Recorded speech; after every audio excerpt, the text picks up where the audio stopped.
Because our aim is to provide information to new farmers, we would like to know more about your beginning as a farmer. How did you develop your farm? My dad was here first, and like I said, we was tobacco farmers. So I knew the technique of how to operate tractors and land tillage, how to get the land together, and the labor factor. You see, at one time, being tobacco farmers, and tobacco was the main cash crop. We raised a large garden anyway, because when you came to visit us, it was basically like you would really hurt my feelings if you didn't take something out of your garden. Oh. Because if you raise something in quantity, you can it pollinate better. Yes. You can't plant one row of corn and expect to get A1 corn. Mm-hmm. So you have to have 4 or 5 rows.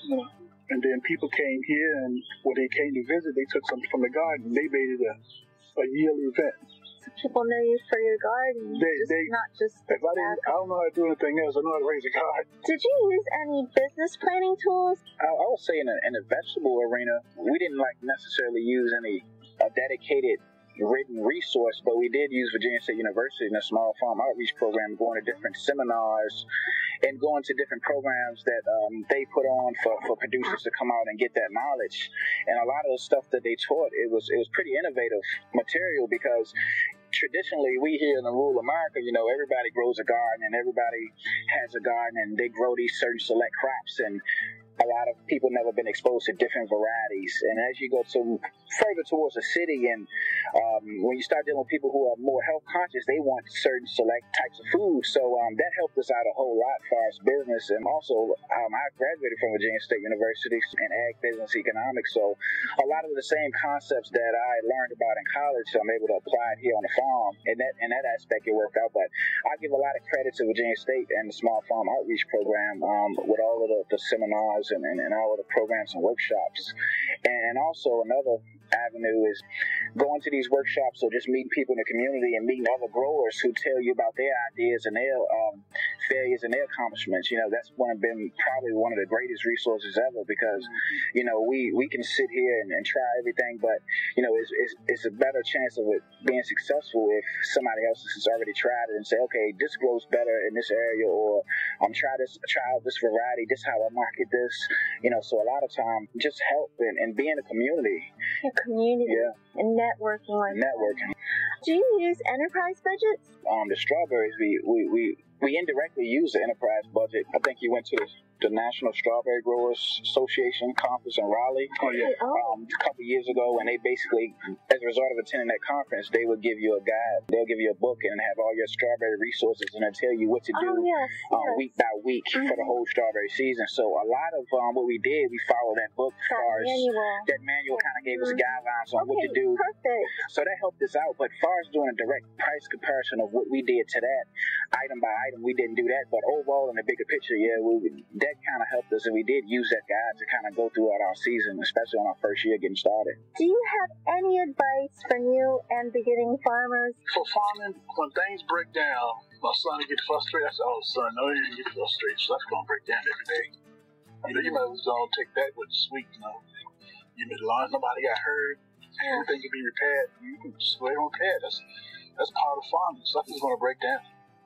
So different things are going to happen. Come up, you just take bitter with the sweet, and I think everything will work out.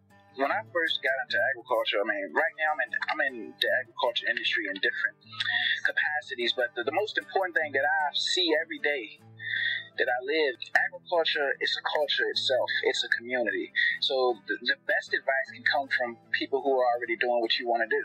So market and talk to your farmers. If you want to grow grain crops, go talk to your grain farmers. Get to know them. You want to grow tobacco? Talk to your tobacco farmers and get to know them. And the farmers are the nicest people in the world. They all, for the most part, get along and willing to help you and tell you everything that they know, because they love it so much. It's nothing better for them to see if somebody else got a nice crop. The most important thing is just networking and build relationships.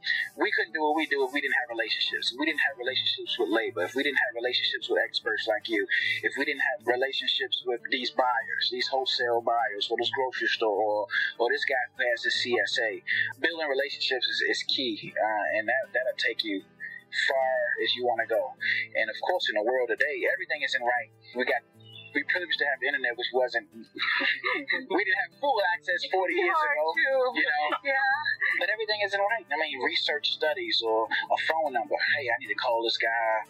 Pond got some kind of algae, and I need to call extension agent to come out and check this out and see what's going on. Or I need to call the farmer from up the road to see how his corn crop is doing because I'm having a problem. Or my labor situation is bad, and maybe I can go call this guy and say, hey, you got any extra help? When they finish, you might actually help if they want to make a couple extra dollars to help us out. It's just about building relationships. You have to make you may not know everybody the first year that you're around. You may not become close with everybody the first 5 years you're around, but you can build a relationship and know them.